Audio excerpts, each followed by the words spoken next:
기도하겠습니다. 참 좋으신 하나님, 이 아름다운 교회에 우리 교사들이 헌신합니다. 주의 사랑으로 은혜로 함께하여 주시고 다음 세대를 향해서 도전해 나아가는 우리 성도들의 몸부림을 기억하여 주시며 하나님께서 특별히 주목하여 주시다 우리 목사님을 중심으로 이 교회가 하나님의 영광으로 귀하게 쓰임 받을 수 있도록 인도하여 주시옵소서. 감사드리며 예수님 이름으로 간절히 기도하옵나이다. 아멘. 여러분 반갑습니다. 할렐루야. 교회마다 특징이 참 많아요. 저는 블로교회 담임 목사입니다. 블로교회로 부임한 지 9년이 되었고요. 혹시 블로교 아시는 분 있습니까? 야, 정말 신기합니다. 블로교에서 여기까지 제가 오는데 딱 10분 걸렸어요. 여기에서 감정동으로 넘어가니까 검단 신도시 입구에 저희 블로교회가 있는데 제가 블로교회를 잠깐 소개하고 오늘 헌신이기 때문에 교사들에게 얼마나 헌신이 잘 돼 있는가를 이야기하겠습니다. 그리고 또한 저는 이미 교사들은 헌신이 됐다고 생각하는 사람입니다. 성도들이 헌신해야죠. 장로님, 권사님, 집사님들이 헌신해야죠. 이미 교사들은 교사를 지원한 것 자체가 저는 헌신이라고 생각하는 사람인데 여러분이 얼마나 헌신하는가 오늘 말씀을 통해서 결단하는 여러분이 되기를 원합니다. 아멘? 아멘. 부흥하는 교회의 특징을 보니까 아멘을 잘해요. 여러분 혹시 알만한 교회가 있을까요? 주한장로교회, 제가 한 달 전에 주한장로교회 설교를 했었는데 아멘을 별로 안 하더라고요. 꽃동산교회 혹시 아십니까? 여러분 잘 모르시겠네. 우리나라에서 가장 교회학교 부흥하는 교회 꽃동산교회를 제가 집회를 3번을 갔는데 아멘을 별로 하지 않아요. 부산의 포돈교회 아멘을 별로 하지 않습니다. 그 특징은 무엇일까? 메가처치 교회예요. 사이즈는 5,000명에서 10,000명이 넘는 교회, 20,000명이 넘는 교회인데 아멘을 하지 않는다는 건 뭐냐면 다음 세대 목사님으로 연결이 될 때 교회는 가라앉을 수 있다라고 하는 것을 제가 얘기하고 싶은 거예요. 제가 2주 전에 합동 측에 있는 교회 한 1,000명 정도 되는 교회에 특별 새벽 집회 5일간 집회를 했었거든요. 그런데 그때 받았던 느낌이 어떤 느낌이었냐면 성도들이 아멘을 아무도 안 합니다. 그게 보수고 신앙이라고 생각하는 거예요.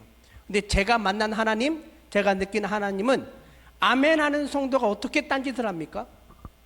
하나님은 나에게 주신 이 말씀을 저는 믿습니다라고 고백하는 이 성도가 어떻게 거짓말을 합니까? 나는 이 말씀이 내 삶 속에 그대로 적용되는 것을 저는 믿습니다라고 하는 성도가 어떻게 담임 목사님을 성도들을 이간질할 수 있겠습니까? 라는 것을 저는 체험한 사람 중에 한 사람이에요. 블로교회는 제가 9년 전에 부임했을 때 어른 40명 모였습니다. 주일학교 아이들, 영아부에서 청년부까지 12명이 모였어요. 자세한 이야기는 차마 입에 담지 못할 정도로 연타석 홈런을 맞은 교회였습니다. 시끄럽고 또 시끄러웠었던 교회. 그랬던 그 교회가 아이들을 전도하러 나갔는데 아이가 하는 말이 엄마 아빠가 그 교회는 다니면 안 된대요 라고 말할 정도의 교회였었던 거예요. 그래서 1년 동안 한 달에 3만 장 정도의 모든 전도지를 돌렸는데 얼마나 열심을 저희가 품었냐면 모든 아파트의 비밀번호, 원룸, 빌라의 비밀번호를 다 접수했습니다. 택배기사실을 따라 들어가서 똑같이 열심히 전도했는데 1년 동안 정말 열심히 전도를 했는데 몇 명이 전도가 되었을까요? 네, 1명도 전도가 되지 않는 거예요. 거기에 나름대로 실망감과 함께 왜 하나님께서 이렇게 나를 이곳에 보내셨을까? 저는 일산에 있는 거룩함이 광성교회 교육 담당을 했었고요. 그 전에 양주 예양교회 교육 담당을 했었고, 그 전에 유성장로교회 교육 담당을 했었고, 전주에 있는 교회에서 담당을 하면서 제가 7번 교회 사역을 하면서 한 번도 저는 이력서를 내지 않았습니다. 교회학교가 부흥이 되고 건축을 다 했었어요. 스카웃으로 다 갔었거든요. 그런데 이 블로교회를 제가 오게 될 것은 생각도 못 했었어요. 아무것도 할 수가 없었어요.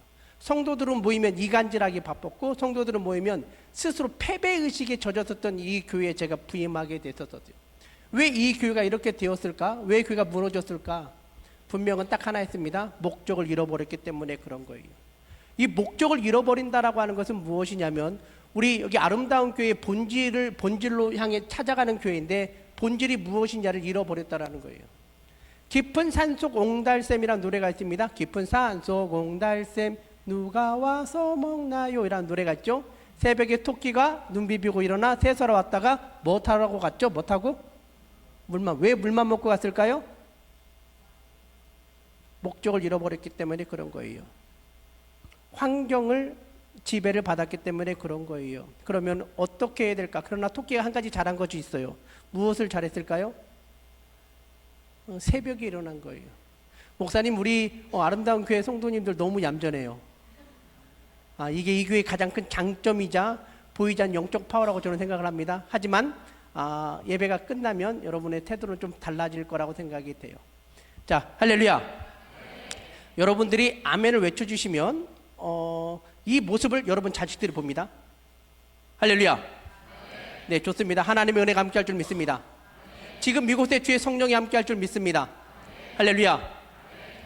담당 전도사님, 목사님이 설교할 때 교사들이 아멘 하잖아요. 아이들이 그걸 그대로 봅니다. 장로님이 목사님 말씀에 장로님이 아멘을 크게 외치잖아요.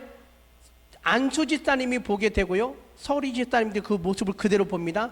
그래서 신앙의 아름다움이 흘러가게 되는 거예요. 제가 그래서 많은 교회를 집회를 다니면서 느꼈던 것 하나가 무엇이냐, 부흥하는 교회의 첫 번째 특징이 아멘을 잘하다라는 거였어요. 제가 대학교에서부터 대학원을 다니면서 한 우리나라에 3,000개 이상의 교회를 돌아다녔었어요. 어떤 교회가 부흥하는 것인가? 부흥하는 교회의 공통 분모를 찾았는데 첫 번째가 무엇이냐면 아멘을 잘하는 거였어요. 그래서 여러분, 교회학교에 여러분들이 무엇을 가장 에너지를 쏟을 것인가, 무엇을 할 것인지를 먼저 생각하기 전에 예배의 하나님의 말씀에 나는 과연 아멘으로 화답하고 있는가를 첫 번째 여러분들이 정확하게 신앙관을 잡아야 된다고 봅니다. 하나님의 말씀에 아멘이 없는 성도가 어떻게 집에 가서 자식들에게 은혜를 얘기할 수 있겠습니까? 아멘하지 않는 목사가 어떻게 가서 성도들한테 아멘하라고 이야기를 할 수 있겠냐는 거죠. 그래서 제가 느꼈던 첫 번째는 뭐냐면 아멘하는 교회를 첫 번째 느끼게 된 거예요. 여러분의 은혜가 함께할 줄 믿습니다. 좋아요. 자, 두 번째 제가 느꼈던 것은 뭐냐면 부흥하는 교회를 보니까 표정이 굉장히 밝아요. 자, 근데 여러분 옆 사람 한번 표정 한번 보십시오. 교사들 표정 보시고, 이 교사들 표정에 내가 내 자식을 보내겠습니까? 아멘. 아멘. 이럴 때 아멘을 해줘야 되는 거예요. 자, 우리 옆에 있는 장로님, 집사님 얼굴 표정 보시면서 전도할 수 있겠습니까? 아멘. 그래요. 이 교회는 지금 잘하고 있어요. 잘하고 있기 때문에 제가 한 가지씩 점검하는 거지. 만약에 못하는 교회 있었으면 저 이렇게 안 합니다. 제가 율동까지 할 거예요. 제가 앞으로 나온 이유가 사실 율동도 하려고 나왔었거든요. 저 율동 굉장히 잘해요. 얼마나 율동을 잘하냐면 허리 디스크가 걸리고 무릎에 연골이 나갈 정도로. 혹시 나는 하나님을 예배하는 이 찬양 혹시 아십니까? 그 율동도 있는 거 알아요? 그 율동 제가 만든 거 모르죠? 제가 광성교회 있을 때 제가 만들었었어요. 그 율동을요. 율동 저 굉장히 잘합니다. 저 한번 점프하면 날아다닙니다. 그런데 여러분들이 이미 이제 뭐 갖출 것 다 갖추고 있는 것 같아서 제가 핵심만 딱딱딱 얘기하겠습니다. 그래서 이제 일단 블록이 왔는데 어른 40명이에요. 그리고 아이들은 12명이에요. 아무것도 할 수 있는 게 없어서요. 전도를 해도 안 되고 무엇도 해도 안 돼요. 그러던 중에 한 성도가 등록했어요. 젊은 부부가 등록을 했는데 이분이 그 다음 주에 낸 헌금이 70만 원을 낸 거예요. 11조로. 순간 깜짝 놀랐어요. 왜냐면 우리 교회가 한 주 헌금이 160만 원이었거든요. 제가 사례비를 받지 못하고 이 교회에서 생활하고 있었는데 70만 원 헌금을 받는 순간 제가 너무 깜짝 놀랐어요. 근데 2주 후에 이분이 두 부부가 저를 찾아와서 사임하겠대요. 왜 그냐 했더니 새벽을 나와서 열심히 기도하는데 같은 성도의 권사님이 이렇게 말하는 걸 들었대요. 저 젊은 부부가 뭐가 부족해도 블록에 다니냐고. 그 말을 듣고 충격받았대요. 그리고 교회를 떠나기도 딱 떠나는 그 순간 제가 어떤 생각이 들었냐면 성도가 떠나는 것에 대한 상처가 아니라 70만 원 이 생각이 들었어요. 70만 원이 떠나는구나. 저분들이 보너스를 받으면 140인데 라는 순간 그 생각에 제가 싹군이다라는 싹군이라는 생각이 들었어요. 그래서 목회를 그만둬야겠다. 저는 군대에 있을 때부터 군종병이 시작이 되면서 전사 생활이 시작이 되었는데 군대에 있는 군부대 교회를 건축을 하고 탄탄대로로 달려왔었어요. 그런데 어느 순간 이 성도가 제 눈에 싹 돈으로 보인다는 것에 제가 충격을 받았어요. 그래서 사임을 해야겠다. 나는 목회를 하면 안 되겠다. 라는 생각이 하나님 한 번만 더 기회를 달라고 했었어요. 근데 그때에 사순절 기간이었는데 나이가 조금 지긋이 드신 분이 오셨어요. 오셔가지고 제가 새벽 예배 설교를 하는데 40일 동안 하는데 뒤에 PPT를 사용하고 있었거든요. 근데 PPT가 얼마나 낡았냐면 제 얼굴이 보이지 않을 정도였어요. 그러니까 이분이 한 2주간 다니다가 저를 찾아와서 도대체 저 얼마냐고, 얼굴이 안 보여서 너무 깝깝하다고 하는 그 한마디에 제가 그냥 툭 2천만 원인데요 라고 얘기했어요. 근데 그 다음날 그분들이 2천만 원을 가져온 거예요. 이것 좀 바꿔달라고.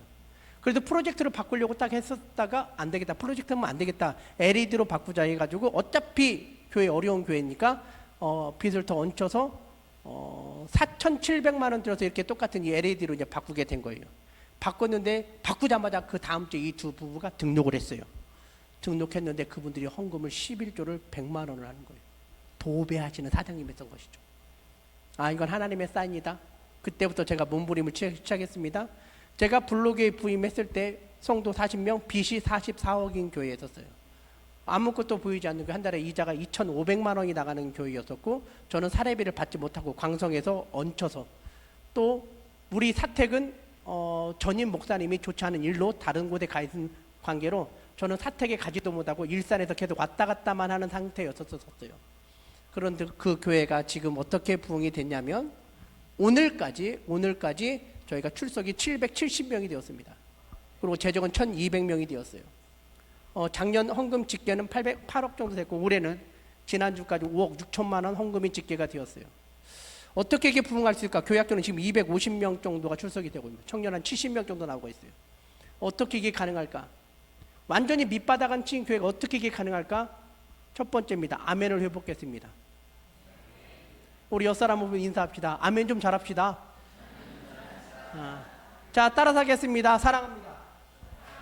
사랑합니다. 사랑합니다. 자, 옆 사람을 보면서 인사하겠습니다. 시작. 사랑합니다. 사랑합니다. 사랑합니다. 제가 교회를 다니면서 느낀 것이 무엇이냐면 성도들이 굉장히 밝아요. 근데 우리 교회학교 선생님들 잘 생각해 보십시오.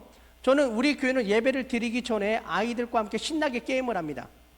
아이를 웃게 만들어요. 설교 시간에 2번 이상 웃게 합니다. 집에 가기 전에 3번, 4번 웃게 만듭니다. 왜 그러는가? 여러분 잘 생각해 보십시오.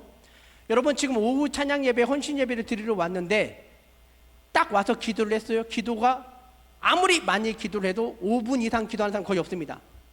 그리고 어떻게 하죠? 주보를 쳐다보겠죠.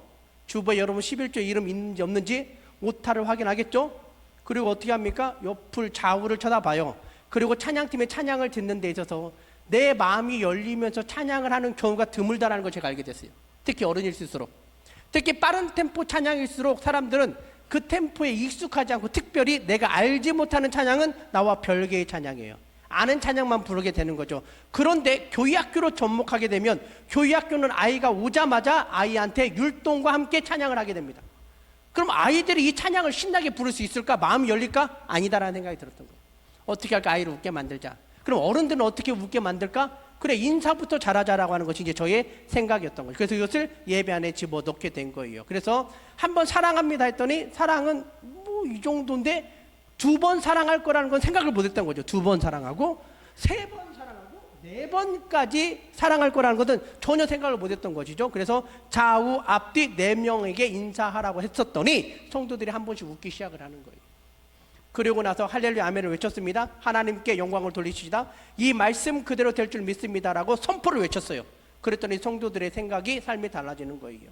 그리고 예배 시간에 우리 교회학교 같은 경우는 여기에다가 컵라면을 싸놓습니다. 사탕을 싸놓고 아멘을 잘하는 친구들에게 무조건 던져줍니다. 사실 그래서 제가 여기 올 때 컵라면을 좀 내가 들고 올까? 근데 내가 우리 전 목사님은 정말 잘 알고 있지만 이 교회 예배 스타일을 전혀 모르겠는 거예요. 근데 찬양팀 찬양하는 스타일 딱 보고 들고 왔었어야 됐는데, 이 3분 찬양 인도하는 데 있어서 반주 드럼 너무 얌전하게 하는 걸 보고, 야, 내가 들고 와서 확 분위기를 바꿨어야 되는데 생각에 조금 아쉽습니다. 만약에 기회가 되면 다음에 저를 불러주시면 제가 들고 오도록 하겠습니다. 자, 아멘. 부서에 복이 임할지어다. 자, 여러분들 교회에 부흥하는 교회에 제가 이제 아까 첫 번째가 아멘을 잘하는 교회에 있었잖아요. 두 번째로 표정이 굉장히 밝아요. 이 있다라고 하는 말의 의미는 무엇이냐면 이미지입니다.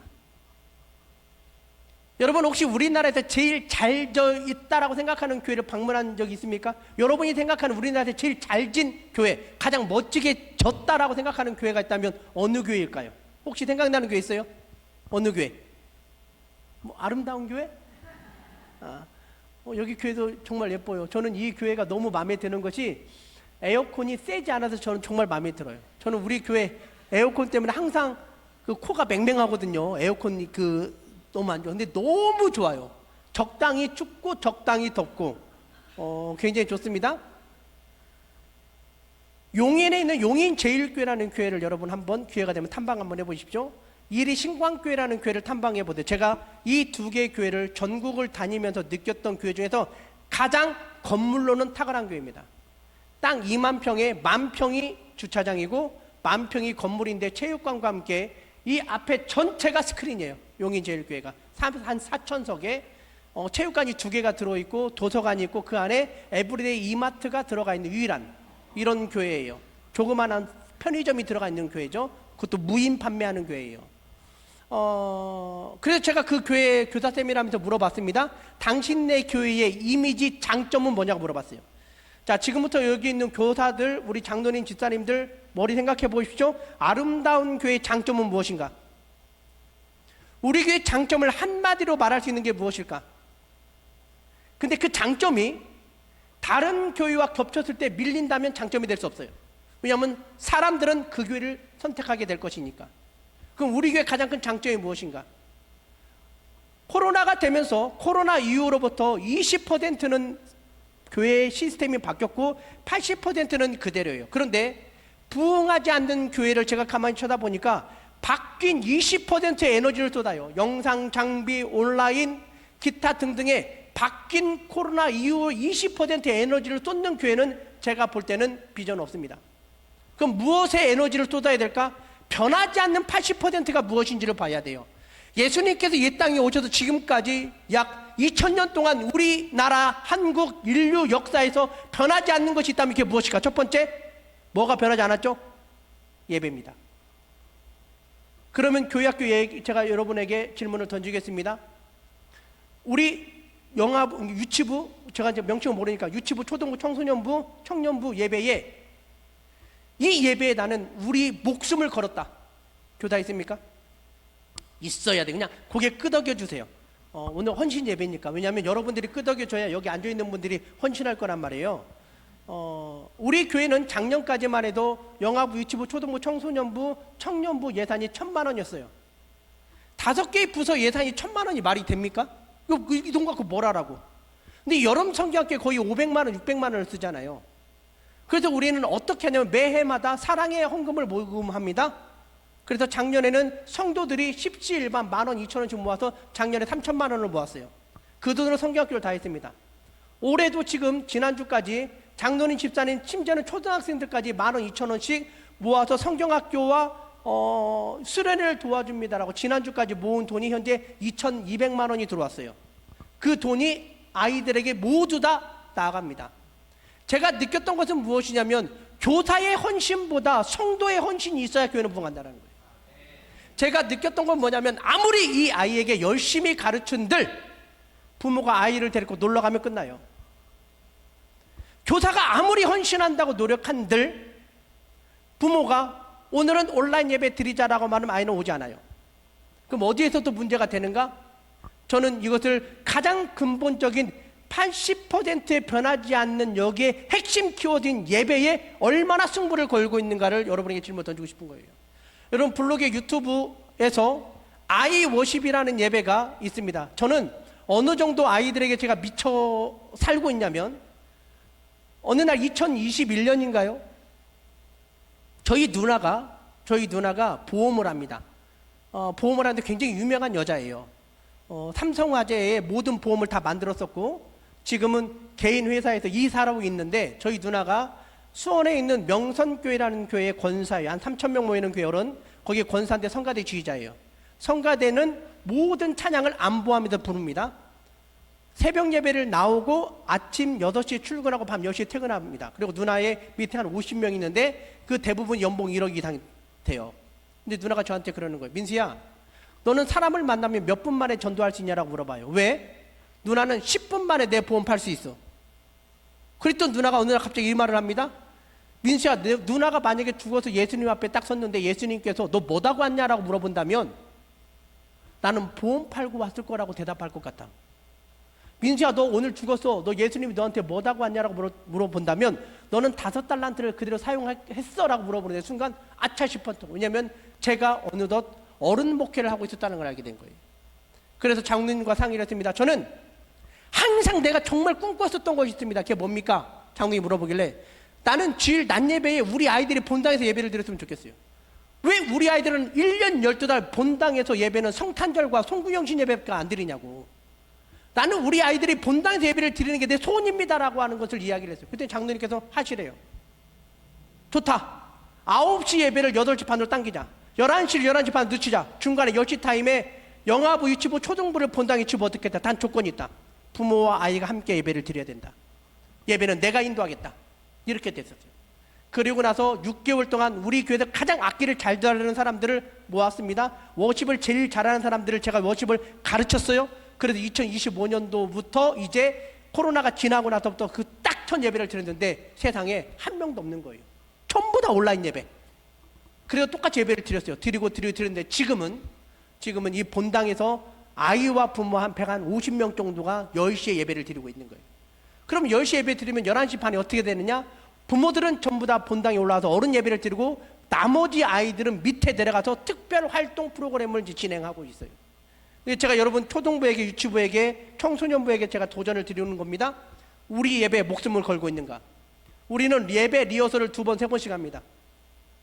철저하게. 그리고 또한 담임 목사님의 목회 마인드에 따라서 교육부의 모든 설교가 3년치 분량이 다 들어갔어요. 설교는 제가 정했습니다. 설교 본문 다 정했고 거기 적용분 다 들어갔습니다. 그래서 우리는 모든 각 부서마다 제가 정한 설교 제목과 포인트와 적용이 모든 교육자들의 그대로 다 전행이 됩니다. 둘째 주는 제가 설교하고 영아부, 유치부, 초등부 설교를 하고 세 번째 주에는 제가 내려가서 청소년 설교를 합니다. 네 번째 주는 청년 설교를 해요. 그래서 모든 아이들을 동시에 제가 다 만납니다. 그래서 전교인 아이들의 이름을 제가 다 외우고 있는 거예요. 그런데 아직 포인트는 딱 하나입니다. 예배냐. 전 여러분들에게 도전을 드리고 싶은 거예요. 제가 블로그에 혹시라도 조금이라도 저의 자랑을 얘기한다면 용서해 주시고 여러분들에게 도전을 드리려고 지금 이 자리에 서 있는 거예요. 완전히 맨바닥을 쳤고 무너졌었던 사람이 어떻게 가능할 수 있었을까? 그런데 예배에 목숨을 걸었더니 하나님께 은혜를 주시더라는 겁니다. 그런데 단순히 예배만 목숨을 걸었더니 안 되더라는 거예요. 성도들의 입술을 바꾸기 시작했어요. 온통 빈틈만 보이는 거예요. 교회가 온통 빈틈만 보이고 왜 밥은 맛이 없냐, 국수는 왜 저러냐, 김치는 짜냐. 전라도식 김치와 경상도식 김치가 다른 거 아시죠? 전라도에서는 제가 살고 있었던 동네는 새우젓을 듣는데 저쪽 아랫동네에서는 젓갈을 집어넣고 이쪽은 다른 걸 집어넣어요. 하고 누가 간쟁이를 하느냐에 따라서 교회가 완전히 김치가 1년 동안 풍년이 되기도 하고 그런 완전히 쉬어 터지게 만들어버리는 역사가 나타나더라는 겁니다. 어떻게 해야 될까? 어떻게 될까? 성도들의 입을 닫기 시작했습니다. 방법은 딱 하나예요. 빈틈이 보이면 기도해라. 지금부터 우리들은 빈틈이 보이면 기도하겠습니다. 교육부의 빈틈이 보이면 기도하십시오. 교육부의 연약함이 보이면 기도하십시오. 그 보이는 것이 바로 은사와 사명이라는 것을 제가 알게 된 거예요. 왜냐하면 여러분 교사들 분명히 아실 거예요.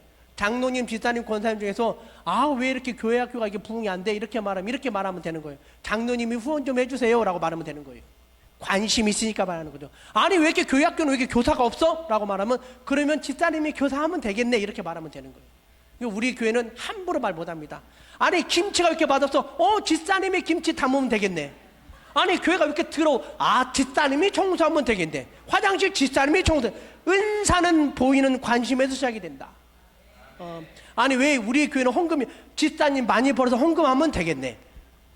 그래서 우리 교회에서는 불평하지 않고요. 또 하나의 원칙은 뭐냐면 누군가 저에게 무슨 이야기를 잃르잖아요. 저는 당신 말이 옳소 하면서도 그 사람이 잃는 상대방에게도 또 물어본다고 말합니다. 저는 두 사람의 이야기를 듣지 않고서는 저는 절대 판단하지 않아요. 그러니까 억울한 것이 있어도 스스로 기도하고 풀어나가게 만듭니다. 교회가 부흥하는 데 있어서 가장 중요한 것은 저는 말의 입술의 권세라는 걸 깨닫게 되었어요.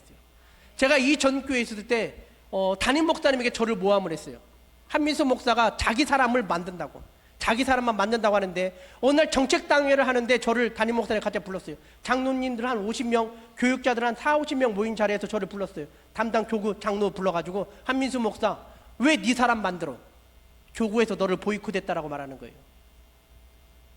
저는 하나님께 충성, 교회 충성, 담임 목사에게 충성이라는 그 사명하에 저는 모태신앙으로 117년 된 교회에서 철저하게 저는 그렇게 살았었어요. 한 번도 저는 내 사람을 만든 적이 없었거든요. 그런데 그 이야기를 듣고 제가 죄송합니다라고 집에 갔는데, 정치에서 끝나고 집에 왔는데 아랫배가 아프기 시작하는 거예요. 이상하다. 병원에 갔더니 하룻밤 사이에 쓸개가 썩어버린 거예요. 그래서 쓸개를 떼어냈습니다. 근데 기가 막힌 것은 아무도 면회오지 않아요. 충격받았어요. 아, 사람은 이런 거구나. 그런데 이 충격에 귀에 이명 띠 소리가 나기 시작했어요. 혈압이 180에 올라가기 시작했습니다. 완전히 혈압 180에 140, 쓸개는 없죠. 쓸개가 없으니까 고기를 못 먹어요. 소화가 안 되는 거예요. 오후 3시가 되면 피곤함이 몰려오기 시작하는 겁니다. 그리고 귀에서는 띠 소리가 나 잠을 못 자는 거예요. 그런 상황에 갑자기 저를 교구 목사에서 교회를 불로교회를 저를 갑자기 보낸 거예요. 내쳤구나. 그런데 불로교회 모든 상황을 저는 하나도 몰랐었어요. 그때 저는 다른 교회 담임 자리도 나왔었죠. 2개 교회가. 그런데 목사님께서 불로교회를 가라 해서 저는 순종하고 왔는데 왔더니 아무것도 할 수 있는 게 아무것도 없는 거예요. 어떻게 이럴 수 있을지 제가 가장 잘했었던 교육부 하나도 없어요. 저는 굉장히 잘했던 것이 제가 기획력입니다. 시설 관리를 다 보기 때문에 무엇이 연약하고 부족한 것이 다 눈에 보였던 사람이었어요. 그런데 아무것도 할 수 있는 게 없었어요. 근데 거기에 가장 큰 핸디캡이 하나 있어요. 저희 아이들이에요. 저는 대학교 4학년 때 결혼을 했습니다. 저는 대학생이었고 제 아내는 간호사였었어요. 제 아내는 직원 한 1000명 정도 모이는 신생아 중환자실에 간호사였었어요.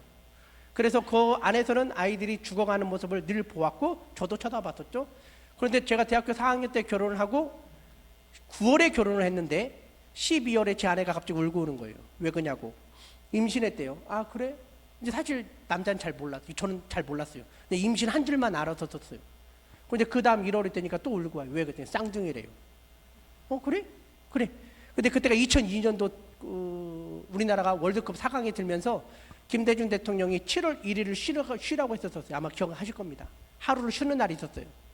그런데 아내가 8월 말 9월 초에 태어날 아이들이 갑자기 7월 1일 날 진통과 함께 아이들이 태어났어요. 근데 태어난과 동시에 숨을 쉬지 않아서 왼쪽 뇌가 완전히 상하게 되었고 이 아이들은 뇌성마비라고 하는 상태로 1900g 그러니까 1.9kg의 아이들로 둘이 쌍둥이가 태어나게 된 거예요. 그리고 나서 제 아내가 근무하는 인큐베이터에 이 아이들이 들어갔습니다. 그 2달 후에 아이를 딱 안는 순간에 제 아내가 아이들을 딱 보니까 이 아이들이 느낌이 이상해요. 그 담당 선생님하고 물어봤더니 희망이 없다고. 아이를 포기하라고. 이 아이들은 평생 걷지 못할 것이고 말하지 못할 것이고 소대배움 걷지 못할 거니까 그냥 포기하라고. 아 그러시냐고. 근데 아내가 그래도 여보 그래도 우리 살려야 되잖아 라고 하면서 이 아이들을 바로 신촌 세브란스에 데리고 갔더니 신촌 세브란스에서 이 아이들에게 장애 1급이라고 하는 진단을 내리기 시작했어요. 그때부터 저희 인생은 완전히 꼬이기 시작했죠. 왜 하필 나냐고. 왜 하필 나에게 이런 일이? 뭐 자세한 얘기는 할 것도 없고 여러분 장애를 가지고 있는 부모는 삶은 여러분 위로가 안 됩니다. 어떤 말에도 위로가 안 되잖아요. 말도 못하는 아이들, 기어다니는 애들, 똥오줌도 가리지 못하는 아이들을 여러분 뭘로 위로가 되지 않습니다. 그래서 제가 하나님께 말해서 하나님 저 지금부터 교회에 목숨 걸겠다고. 저 하나님께 목숨 걸겠습니다. 교회에 목숨 걸겠습니다. 담임 목사님 말씀에 목숨 걸겠다고. 이 쌍둥이를 책임져서라고. 그렇게 달려가게 된 거예요. 그래서 하나님께서 은혜로 저를 교회를 찾고 이렇게 해서 오게 되었는데 서울로 올라온 결정적인 이유는 쌍둥이들이 병원을 늘 다녀야 되기 때문에 1년에 6개월씩 병원 생활했어요. 서울에 있는 웬만한 모든 병원, 재활병원은 아내는 아이들 병원 보고 저는 교회 일에 목숨을 걸게 된 거예요. 그런데 불로교에 왔더니 사택은 5층인데 엘리베이터는 4층까지밖에 없는 거예요. 휠체어에 탄 아이들을 올라갈 수 있는 방법이 없는 거예요. 어떻게 할까? 가서 사정을 했습니다. 도와주십시오. 2천만 원 들여서 간이 엘리베이터를 리프트를 만들었어요. 그걸 타고 집에 들어왔는데 우리 성도들이 기가 막힌 거예요. 담임 목사가 새로 왔는데 애 둘이 장애잖아요. 여러분 같으면 여러분 교회에 장애인이 있는 그런 사람을 모시겠습니까? 지금 이력서를 뽑는 데 있어서 사모 건강진단서, 자녀들 건강진단서까지 다 떼야 되거든요. 아주 철저하면 한 3, 40개가 필요해요. 이력서예요. 특히 이런 사이즈 교회를 하면 한 500명 이상이 지원하게 되는데 가장 첫 번째 조건이 사모님 건강한가 목사님 건강한가예요. 저는 아무것도 할 수 있는 것이 없었었죠. 그래서 하나님께 목숨 걸고 나갔어요. 하나님 도와주십시오. 그런데 지금 하나님의 은혜로 아이들이 지금 23살이 되었어요. 오늘 둘째 녀석이 지금 오늘 2시 예배에 1시 30분 예배에 대표기도 한다고 그 기도문을 썼더라고요. 아마 했었을 거예요. 제가 이야기를 하려고 하는 것은 아닙니다. 왜 제가 여러분들한테 굉장히 강력하게 이야기를 나누냐면 하나님은 살아있다는 것을 보여주고 싶은 거예요. 저희 아버지는 53년간 성가대 지휘하셨습니다. 50년 교사 근속하셨어요. 저희 집안은 음악을 굉장히 잘합니다. 저희 외할아버지가 엄기돈 씨라고 옛날에 MBC 합창단 지휘자예요. 저희 누나 성가대 성악을 전공했고요. 저희 매형 성악이고요. 저희 누나들 가족들 전부 다 악기 다 다루는데 저만 악기를 못 다뤄요. 저만 노래를 못해요. 근데 이런 상황 속에서 저희 아버지가 암 2번이 걸렸지만 성령으로 암이 치유가 되었어요. 눈이 멀었지만 당뇨 합병증으로 눈이 멀었지만 눈이 떠졌어요. 팔다리가 마비되었지만 다 떠졌어요. 그런데 그 교회가 건축을 딱 하고 헌당하고 난 다음에 저희 아버지가 쓰러지셨는데 쓰러지고 나서 아무것도 못하고 누워있는 상황 속에서 아버지가 1년 만에 돌아가시게 되었어요. 그런데 돌아가시는 그날 입관 예배를 듣는데 제 아내가 옆에서 웃더라고요. 여보 왜 웃냐고 했더니 아버님이 천사들과 함께 하늘로 올라가는 게 보인대요. 입관 예배 끝나고 저희는 정말 감격이 되었죠. 발인 예배를 드리고 하간 예배를 드리기 전에 본교회 아버지가 장로님이었기 때문에 본교회에 와서 예배를 드리는데 비가 많이 오는 거예요. 큰일 났다. 이 상해를 어떻게 산까지 올라갈까? 근데 저희 가족이 아버지 어머니부터 찬양을 정말 잘했기 때문에 저희 오형제가 결혼할 때마다 우리 가족이 특송을 했었고 항상 그렇게 했었습니다. 가족 찬송 대회에 나가서 저희가 상도 받을 정도로 그랬는데 아버지 그 돌아가신 장례식에 우리 가족이 또 특송을 하게 된 거예요. 저 높은 곳을 향하는데 저희 형수가 예배 끝나고 말하는 거예요. 아버님께서 예수님과 함께 계신 것이 환상으로 보인다고. 환상으로 보는 거 굉장히 좋았는데 문제는 뭐냐면 비가 오는데 어떻게 산에까지 상해를 메고 가냐라는 거예요. 근데 여러분 어떤 기적이 일어나는지 아십니까? 저희 아버지 묘에만 햇빛이 비추고 있는 거예요. 마른 땅인 거예요. 그래서 저희 아버지를 묻었어요. 그러면서 돌아오면서 느낀 것이 뭐냐면 저희 아버지는 시골에 살다 도시로 일이라고 하는 도시로 이사를 왔는데 새벽 예배 끝나면 온 동네를 돌아다니면서 쓰레기를 주었어요. 고물을 주었어요. 저는 저희 아버지가 너무 쪽팔렸었거든요. 그런데 아버지 딱 돌아가시고 난 그 다음 일주일에 저희 어머니 전화가 왔어요. 한기석 씨 부인 되시죠? 네 그렇습니다. 20년 동안 적금으로 올라왔던 5천만 원이 어머니에게 넘어갔다고 연락이 온 거예요. 고물을 20년 동안 주어서 그것을 전부 다 어머니에게 드렸던 거예요. 저희 집 논이 금강 4대 구역으로 다 들어갔어요. 보상받은 땅을 저희 어머니가 물어봅니다. 오형제인데 어떻게 할까? 엄마 마음대로 하세요. 그럼 이거 하나님께 드리자. 땅을 전부 다 드려버렸어요. 우리 오형제 잘 사는가? 아니요. 지금 이렇게 살아요. 그런데 한 가지 분명한 건 뭐냐면 하나님은 살아 계시다라는 겁니다. 근데 하나님이 살아 계신다면 우리는 정확히 말할 수 있는 것이 무엇이냐면 어떻게 하면 내가 하나님의 살아 계심을 내가 표현할 수 있을까라는 거예요. 저는 그게 예배라고 보는 거예요.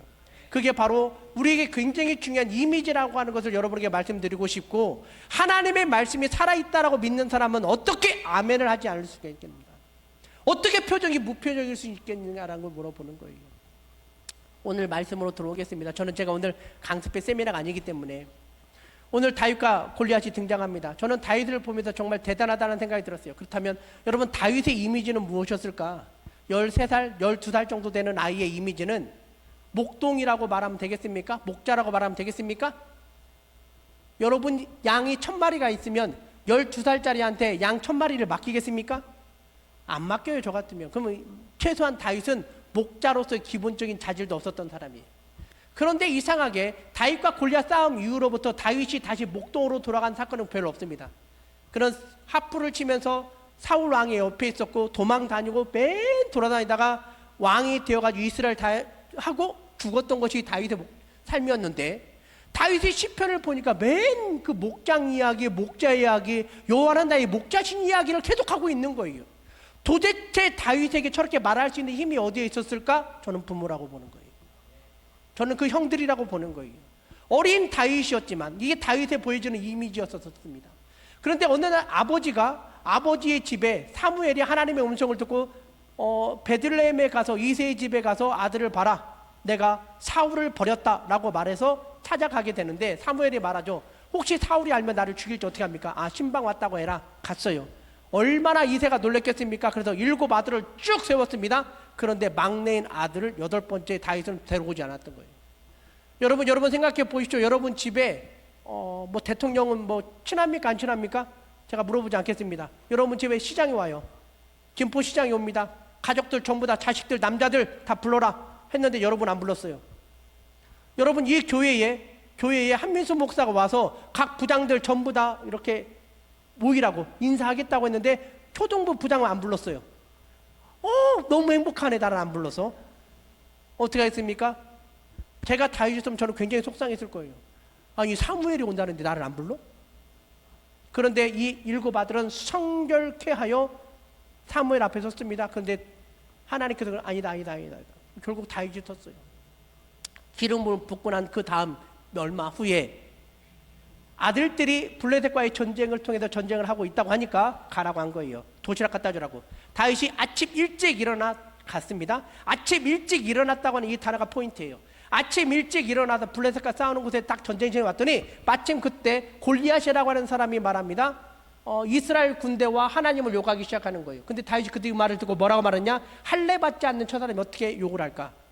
그러면 그 시간이 아침 시간인 거예요. 왜냐하면 성경이 뭐라고 말하냐면 아침과 저녁으로 골리앗이 이스라엘과 하나님을 욕하더라. 다윗이 아침에 일어나서 갔기 때문에 그 소리를 들었던 거예요. 만약에 아침이 아니었었더라면 다윗은 그냥 형에게 도시락을 주고 왔었을 겁니다. 그런데 이 음성이 어떤 음성이 들려드냐에 따라서 다윗의 인생이 완전히 바뀌게 된 거예요. 내가 싸우리다. 내가 싸우겠다. 할례 받지 못한 자를 욕한 자를 내가 용서할 수 없다. 그래서 골리앗 앞에 딱 섰습니다. 근데 골리앗 앞에 딱 섰을 때 골리앗이 그러는 거죠. 네가 나를 개로 여기냐? 왜냐하면 다윗은 막대기를 들고 있었거든요. 세상 사람들은 이 막대기를 개모는 막대로 보겠지만 하나님을 믿는 우리들에겐 생명을 다루는 막대기가 되는 거예요. 지금 여러분 손에 무엇이 들려있느냐가 굉장히 중요한데 저는 그것이 말씀이어야 된다고 보는 거예요. 한 손에는 말씀이, 한 손에는 기도여야 된다고 저는 생각하는 사람 중에 한 사람입니다. 그래서 딱 섰더니 골리앗이 말하죠. 네가 나를 개로 여기느냐 하니까 다윗이 오늘 본문 말씀, 너는 칼과 창과 단창으로 내게 나오거니와 나는 만군의 여호와 하나님을 네가 모욕하는 이스라엘 군대 하나님 이름으로 내가 나간다. 여러분, 그렇다면 우리에서 골리앗을 무시할 수 있을까? 아니에요. 여러분, 키가 3m가 된다고 해서 다 싸움 잘합니까? 여러분 주변에 키가 2m인 친구들이 있을 텐데 그러면 운동 다 잘합니까? 제가 고등학교 다니는 학교가 배구하는 학교였었는데 제 친구가 신진식이라는 애였었어요. 키가 188. 배구 선수 188은 큰 키가 아니에요. 근데 그 친구의 장점은 뭐냐면 제자리 점프가 높고 팔이 다른 사람보다 10cm가 길어요. 그래서 체공력이 길어서 이렇게 때렸던 거예요. 여러분, 골리앗이 그 나라의 장수가 되기까지는 피나는 노력을 했을 거예요. 여러분, 키 크다고 잘하는 게 아니에요. 똑똑하다고 해서 운동 잘하는 게 아닙니다. 얼마나 많은 노력을 했으면 그 나라를 대표했을까? 근데 그 나라를 대표하는 사람들의 특징은 뭐냐면 칼과 창이 필요합니다. 칼과 창으로 1등할 수 있거든요. 그런데 다윗에게 필요한 것은 무엇이냐면 만군의 여호와 하나님의 이름이라는 거예요. 사랑하는 성도 여러분, 여러분들에게 만군의 여호와 하나님의 이름이 함께하기를 원합니다. 하나님의 은혜가 함께할 줄 원합니다. 그렇다면 여러분에게 질문을 던지겠습니다. 왜 이스라엘 백성들은 골리앗 앞에 서지 못했을까? 사울 왕이 그럽니다. 내 딸과 나라의 절반을 주겠다. 와서 싸우라.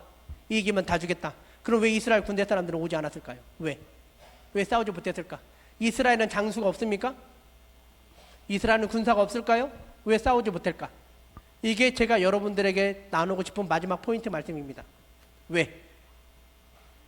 답은 두려워했기 때문에. 왜 두렵습니까? 아침 저녁으로 골리앗에게 욕을 얻어먹기 때문에 그런 거예요. 할 수 없다, 할 수 없어, 너는 안 돼, 너는 이래서 안 돼, 친구가 이러니까 안 돼, 너는 이러니까 핸드폰만이 안 돼, 안 돼, 안 돼, 안 돼, 안 돼, 안 돼라는 이야기를 계속 듣게 되면 할 수 없는 아이가 되는 거예요. 하지만 할 수 있어. 너는 할 수 있어. 너는 하나님의 자녀야. 너는 말씀을 할 수 있어. 너는 하나님의 지혜를 가지고 있어. 할 수 있어. 라는 이야기를 듣게 된다면 그 아이의 입술에서는 여호와는 나의 목자시니가 나오게 되는 거예요. 사랑하는 성도 여러분, 다윗은 그러면 어떻게 그 자리에 설 수 있었을까? 형들과 이스라엘 군대는 아침 저녁으로 40일 동안 두려움 소리를 이야기를 들었다면 다윗은 그 시간에 목자로서 목동으로서 하나님의 음성을 들었다는 겁니다. 이게 차이점인 거예요. 여러분, 교사 지금 이미 유치부 새싹인가요? 이미 성경학교 지난주 오늘 연속 시작한 걸로 알고 있어요. 이미 지금 시작이 됐을 텐데 앞으로 진행되는 여기에 여러분들이 들고 있어야 될 것 무엇이냐? 저는 여러분들에게 제가 30년 동안 지금까지 교육을 맡고 교육부를 하면서 느꼈던 건 뭐냐면 프로그램에 목숨 걸지 마십시오. 여러분이 아무리 프로그램 잘해도 핸드폰을 이길 수 없습니다. 여러분이 아무리 요리를 잘해도 집에서 혹은 짜장면집 가서 먹는 짜장면보다 맛있을 수는 없어요. 거기에 에너지를 쏟는 것이 아니라 여러분들은 예배에 에너지를 쏟아야 돼요. 하나님의 말씀이 어떻게 이 아이에게 전해질까? 기도 제목을 물어보고 부모님에게 물어보고 이 아이를 어떻게 케어할까가 학교, 교회, 가정을 기독교 문화로 만들어야 됩니다. 학교 과기 프로젝트를 하라고 하는데 학교, 교회, 가정을 기독교 문화로 만드는 게 가장 중요한 거예요. 그래서 주일 예배를 드렸던 이 아이가 집에 가서도 어떻게 행동하는지를 교사들이 체크해야 돼요. 그런데 교사들은 직장 없습니까? 교사들은 자식 없냐고요? 남편 없냐고요? 아내 없냐고요? 그걸 누가 도와야 돼요? 부모가 도와야 되는 거예요. 근데 부모가 도와야 되는데 교사가 일을 해야 되는데 무엇이 필요합니까? 물질이 필요하잖아요. 그걸 누가 도와야 되느냐? 항존직들이 도와야 돼요. 왜냐하면 교회에 하나님 앞에 쓰임받기에 결단하고 헌신한 사람들이 도와야 되는 것입니다. 그렇게 될 때 교회가 함께 어우러서 나아갈 수 있게 되는 겁니다. 사랑하는 성도 여러분, 다윗은 무엇을 보았습니까? 다윗은 무엇을 들었을까요? 어떻게 행동했을까? 마무리가 중요한 겁니다. 다윗이 물맷돌을 던졌을 때 할 수 없다라고 하는 이야기를 들은 아이였었다면 물맷돌 하나 두 개가 빗나가면 포기했을 거예요. 그러나 다윗은 또 던집니다. 또 던져요. 그런데 여러분, 혹시 여러분 배드민턴 쳐본 적 있습니까? 제가 배드민턴 한 20년 쳤는데 정말 제가 여기에서 배드민턴 셔틀콕을 딱 때리면 여기 앞에 있는 문 정도에 수박이 있으면 수박이 꽂힙니다. 시속 한 300km 날아가요. 그런데 제가 여기서 배드민턴을 여기 선생님한테 때리잖아요. 그 수박이 거기에 있다면 배드민턴 셔틀콕은 튕겨나갑니다. 그럼 여러분 생각해 보십시오. 골리앗은 키가 3m예요. 그게 손을 뻗으면 3m 한 20 정도 되겠죠? 창이 최소한 4m 50이에요. 그러면 골리앗이 창으로만 찔러도 거리는 최소한 여러분 의자 하나, 둘, 셋, 다섯, 여섯 번째 정도와 다윗과 골리앗은 서 있어요. 근데 거기에서 돌을 던졌는데 물맷돌을 던졌는데 이마에 박힌다? 이건 말도 안 되는 거예요. 이건 상식도 이런 거짓말 같은 상식은 없어요. 그런데 결단하고 말하고 행동하니까 그때부터 하나님이 역사하시더라는 겁니다. 다윗이 골리앗이 쓰러졌습니다. 그때 어떻게 마무리했는지 아십니까? 골리앗이 그 잘난 칼과 창과 단창을 갖고 있던 골리앗의 그 칼로 다윗이 그 목을 잘라 죽여버리는 거예요. 사랑하는 성도 여러분, 한 아이가 여러분에게 맡겨졌다면 목숨 걸고 지키십시오. 우리 성도님들, 우리 교사들 위해서 목숨 걸고 기도로 후원해 주시기를 부탁을 드립니다. 물질이 없으면 기도하시면 되는 거예요. 여러분의 은사로 함께 하시면 되는 겁니다. 그래서 이 헌신이 과연 누구의 헌신인가? 교사들은 이미 헌신했다고 저는 봅니다. 우리 성도들이 헌신해야 되는 거예요. 성도들이 이 교사를 위해서 눈물로 기도해 주십시오. 여러분들보다 나보다 더 많이 자식을 위해서 이 아이를 위해서 기도하는 사람들이 이 교사들인 거예요. 근데 이번 성경학교를 통해서 우리 교사들이 하나님을 더 바라보게 되고 어떠한 환경 속에서도 하나님의 음성을 듣고 여호와의 이름으로 나가는 우리 교사들이 되기를 예수님의 이름으로 축원합니다. 기도합니다. 거룩하신 하나님, 감사합니다. 고맙습니다. 부족하고 연약하지만 무엇을 보는가, 무엇을 듣는가, 어떻게 행동하는가, 다윗처럼 하나님의 음성을 듣고 하나님의 음성으로 말하고 하나님의 음성으로 행동할 수 있는 은혜를 허락하여 주시고, 특별히 헌신하는 우리 교사들과 온 성도들 머리머리 위에 아버지 감당할 수 없는 복과 은혜를 허락하여 주시옵소서. 모든 영광 주님께 올려드리며 예수님 이름으로 간절히 기도하옵나이다. 아멘.